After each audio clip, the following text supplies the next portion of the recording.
Wow, mucayyoo baay'ee haasofni isiin namatti hin tolle yookaan dhagahuu fi ilaaluu illee baay'ee nama jibbisiisudha.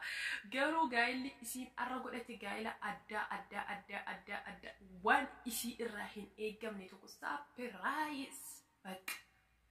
Gaa'ila godhannaa isa akkana dhiifnaan ammoo afaan sururratanii biraan lixuudha. Namni shamarree takkatti deemee sadi fuudhu utuu akkanatti deemee miskiina sadi gargaare maal qaba? Dhugaa dubbachuudhaaf shamarreen akkanaa hin jirtu. In argine an mee shamarree matamtu guyyaa gaa'ila keetii akkanatti miilaan deemee rakkataa miskiina beela baasee gammachiisee gammachuu daangaa hin qabne kalaakayee hin fidne walitti waraabbatee gara tokkoffaa gaa'illi siisiif gammachuudha. Lammaffaa immoo miskiina beelayaa rakkataa gammachiiftee quufti nyaachiftee obaaftee dheebuu baaftee beela baaftee du'aayi fudhattee galuun isiif gammachuudha. Rabbiin ammootu taa'ee gizee isii ilaalaa jiru kanatti nama uf gammachiisuu irra nama gammachiisuun bu'aa fi faayidaa mataa abbaati. Viidiyoo haaraa waan qabadhee isinii dhufee jira. Assalaamu alaikum warahmatullaahi wabarakaatuh. Akkam jirtu nagaa fayyaa keessanii namoonni YouTube chaanaalii kanaaf haarawaa taatanii share like subscribe godhuudhaan akka gama maatii keenyatti dabalamtan yookaan eda'amtan asumaan jaalalaa fi kabajaan isin gaafanna. Warroonni maatii keenya taatanii ammoo wajjin jirru akka laayikii gootan akka sheerii gootanii fi viidiyoo kun yoo isin gammachiise yaada keessa koomentiidhaan akka nuuf geettan dhaamsa kooti. Okay, viidiyoo kana mee haalaan nu wajjumaan let's go. Viidiyoo baay'ee ajaa'ibsiisoo fi dinqisiisoo kan addunyaan kun waan akkana hojjettee hin beekne guyyaa gaa'ila isaanii yookaan guyyaa cidha isaanii addunyaa irratti illee viidiyoo akkana argee hin beekan dhugaa dubbachuudhaaf jechuudha. Hangama kooti hin argine namoonni argitan yoo jiraattan mee koomentii jalatti na barreessaa. Nama guyyaa gaa'ila isaa yookaan guyyaa cidha isaa miskiina gammachiise. Nama guyyaa gammachuu isaa gammachuu dachaadhaan fudhatee gale. Namoonni hedduun guyyaa gaa'ila isaa argitanii beektu. Guyyaa gaa'ila isaa guyyaa deemee bashannanu, guyyaa deemee suuraa garaagaraa ka'u, guyyaa deemee na argaa na qabaa na qalaa jedhu. Gadi bu'ee miila ofiitiin deemee miskiina hunda gammachiise. Beelayaa hunda beela baase guyyaa gaa'ila isaa jechuudha.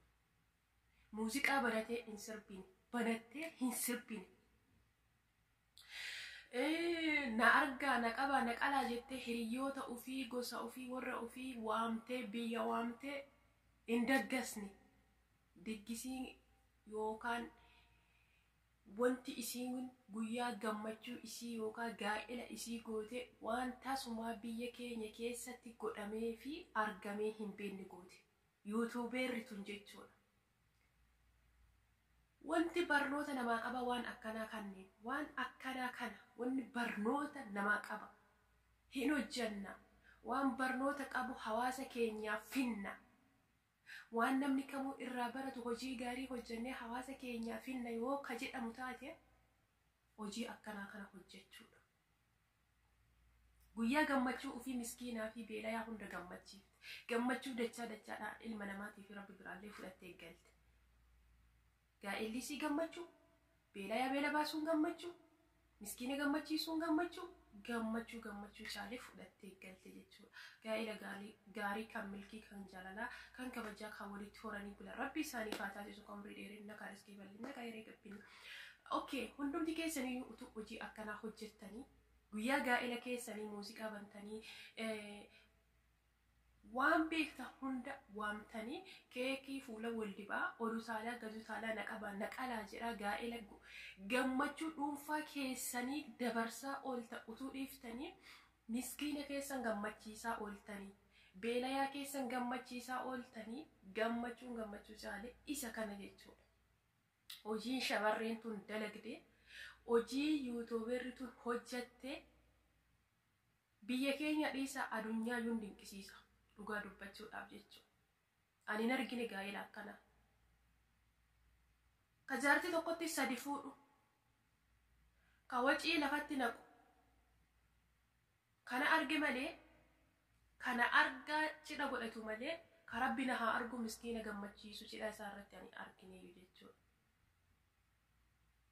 Namoonni hedduun biyya keenyatti aadaa biyya biraa korrojanii yookaan fudhatanii biyya keenyatti galanii wacii hamma olii jissanii namni na haa argu bichaadhaaf ka dalagu baay'eetu jirallee ka dalagaa jirullee baay'eetu jirallee ajaartii tokkotti sadi deebee fuudhaarullee jira jechuudha. Kun barnoota illee namaan qabu hiikallee immoo namaa hin qabu. Na argaa fi gammachuu fedhii lubbuu ofii fi ofii qofa akka ta'e malee jechuudha. Gammachuu dhuunfaati malee ka hawaasaa yookaan ka rakkataa yookaan ka nama biraatii miti. Kun ammoo wanti barnoota illee namaa hin dabarsu. Kun ammoo kasaaraa fi kasaaraa qofa jechuudha. Yeroo addaa biyya keenyatti cidha bareedaa godhachuu jechuun baasii baasu abbaa godhate jantu beeka. Baasii kana dur miskiina rakkataa beelayaa dibamaa deemee guyyaa gammachuu fi gaa'ila isaa akka shamarree tanatti hojjete namni kamuyyuu dhaloonni lafaa dhufaanillee yeroo waan kana laalu yaanni isaa akkuma sanii hojjechuudha. Waan gaarii hin hojjanne yoo jedhan akkana. Mucayyoon tuni yeroo jalqabaa mucayyoo dubbiin isii haasofni isii baalagee fi baalagee ta'e qofa ture jechuudha. Yoo argitanii jiraattan yoo dhageessanii jiraattan yoo ka ordofsan taatan jechuudha. Wanni isiin dubbattu waan gurra dhaga'uu fi ija laaluu namaa hin tolleedha. Nam baay'ee nama jibbisiisuudha.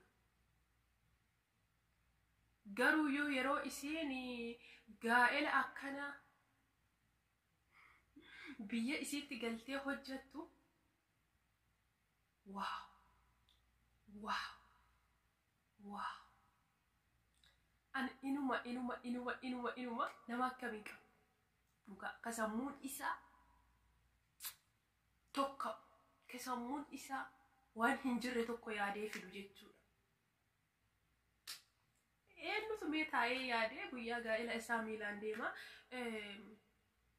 qonqoo waan nyaatan namaa qooduudhaaf deema. Eenyutu mee guyyaa gaa'ela isaa taa'ee waan miskiina nyaachisu mana isaatti hojjetee isaa hiruudhaaf deema.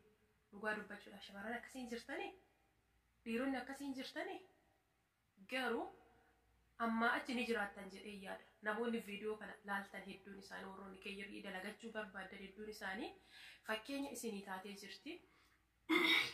Na argaa dalaguu utuu hin taane ka rabbi nama argu ka namni barnoota irraa fudhatu viidiyoo akkasii hojjette yookaan viidiyoo akkasii dalagdee jechuudha. Yoo hojjetan akkana waan barnoota qabu tokko ummata kiyya hawaasa kiyya fide jedhanii yoo yaadan akkanaa jechuudha. Duuba muuziqaa banattee dibbee dhayaa ooluun faayidaa akkasii hin qabu. Siifillee faayidaa qabu namas ilaaluufillee faayidaa hin qabu. Walitti taphachuu yeroo dabarfachuu midhaagina kan kee mul'ifachuu qofa ta'a malee jechuudha. Siif hin fayyadu namaas hin fayyadu. Of gammachiiftee ooltee jirtaati gayoo. Maatiin firoottan hiriyoota ati waamte sun guyyaa saniif cidha kee irratti jiini kee bareedaa ta'e waaw. Fustaanni ebaleen uffatte akkas. Meekaappiin ebaleen godhatte akkas. Ebaleen bareeddu ebaleen fokkattu ebalu akkas. Nyaatanii dhuganii guyyaa san tokkottidhaaf kolfanii bashannananii hamataa oolanii zambii waraabbatanii galan. Cidha kana godhachuu irraa deemanii rakkataa bakka jirutti gammachiisuun baay'ee bareedaadha. Gammachuu daangaa hin qabne gammachuu laakkaawamee hin geeffamne cidha ofii irratti godhachuuni tokkoffaa shamarri tokko yookaan dardarri tokko heerumuun gammachuu isaa daangaa hin qabnedha.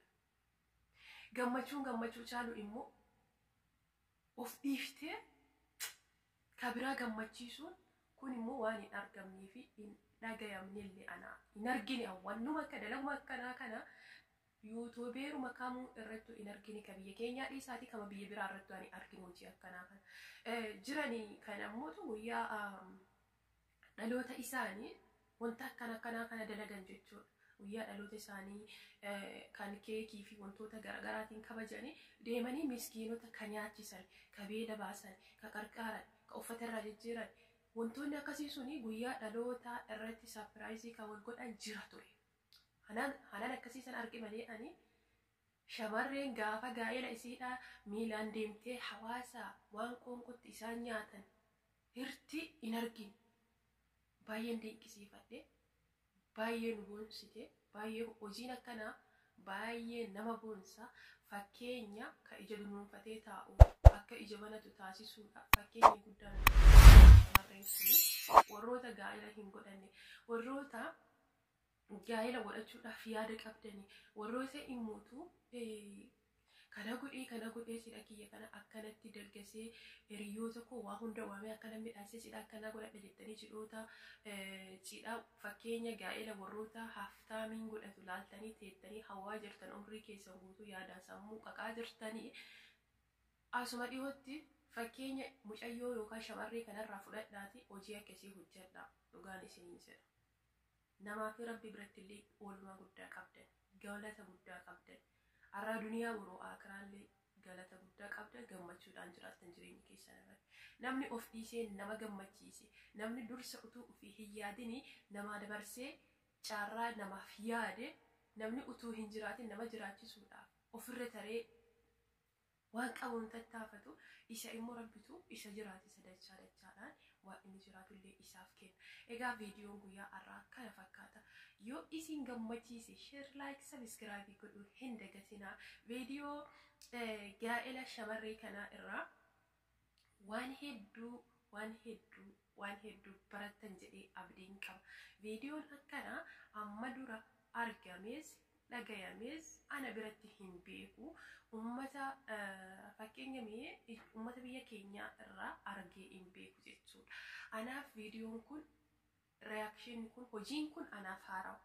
Gaa'elli kun anaaf gaa'ela addaati jechuun gaa'eloota baay'ee argee jira. Garuu nama guyyaa gaa'ela isaa waan akkanaa godhatu inuma hin arginillee hin dhageenyellee jechuudha. Waan addaati kun inuma waan addaati dhugaa dubbachuudhaaf.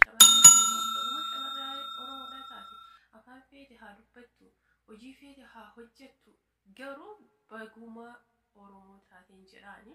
Maafi Oromoon beeksani hojii addaa fi waan argamee hin beekne tokko uumuu jaalata. Mucayyoon tun ammoo waan ta'amee hin beekne taasiftee fakkeenya namoota hedduu taatee jirti. Ka dubbachuudhaaf gaa'ela akkana oduurra deebitee kudhan godhattee baay'ee namatti tola, tokkoo miti jechuudha. Rabbi jiruu si gammachuudha. Yoomiyyuu taanaan isii haa jiraachisu. Warroonni gaa'ela hin godhanne gaa'ela akkana har'a booda akka godhatan abdii isinirraa qabna. Gammachuun kan kee gammachuu hawaasa hundaa ta'ee rakkataa hunda gaa'ela keessan irratti akka gammachiiftan abdiin qabna. Ofii gammadanii jiraachuu irra hawaasa gammachiiftanii isaan wajjin jiraachuu filannoo keessan haa ta'u isiniin jecha. Rakkataa yoomiyyuu taanaan, dheebotaa yoomiyyuu taanaan, beelaa yoomiyyuu taanaan, dhibamaa yoomiyyuu nama bira dhaabatu Rabbiin isin haa taasisu. Namaaf yoo jiraatte Rabbi siif jira waan taateef wanti namarraa hir'atu hin jiru. Hawaasa kee obbolaa kee yoo gammachiifte si ammoo gammachuu daangaa yookaan dhuma hin qabne Rabbitu sii kenna. Nama gaarii hojjete Rabbitu jira. Nama gaarii yaadellee immoo Rabbitu yaada. Waan taateef yoomiyyuu taanaan hojii gaarii hojjechuudhaaf yaala, hojjechuudhaaf yaada isiniin jedha. Egaa hamma viidiyoo biraatii walitti deebinutti viidiyoo kana hamma suuraa daawwachuudhaan yoo isin gammachiise share, like, subscribe gochuudhaan yaada keessan nuu kaayaa isiniin jecha viidiyoo koo asuma irratti xumuraa. Hedduu isin jaalladha, hedduu isin kabaja. Naaf siraadhaa, umrii naaf dheeradhaa. Waan viidiyoon kun baay'ee na gammachiiseef isinitti yaada kan koo qoodachuudhaaf dhufe jechuun barbaada. Assalaamu alaikum warahmatullahi wabarakaatuh.